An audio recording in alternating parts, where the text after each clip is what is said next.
ভগবান শ্রীকৃষ্ণের গীতায় বলা কিছু বাণী।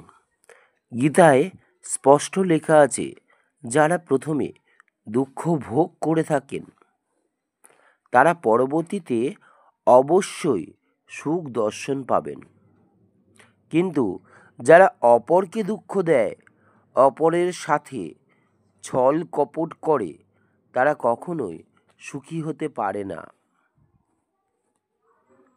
ভগবান শ্রীকৃষ্ণ বলেছেন, যদি সুখ চাও তবে রাত জেগো না, যদি শান্তি চাও তবে কখনো দিনে ঘুমিও না, যদি সম্মান চাও তবে বাজে কথা বলো না, যদি ভালোবাসা চাও তবে আপনজনকে ছেড়ো না।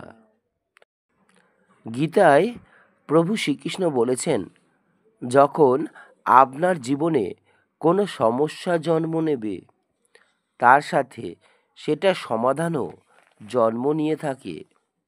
কেননা ঈশ্বর দ্বিতীয় দরজা খোলার আগে কখনো প্রথম দরজাটা বন্ধ করেন না। শ্রীকৃষ্ণ বলেছেন, কারোর কাছে প্রতিশোধ নিতে গিয়ে নিজের মূল্যবান সময় নষ্ট করো না। যে তোমাকে আঘাত দিয়েছে তার কর্মই তাকে সাজা দেবে।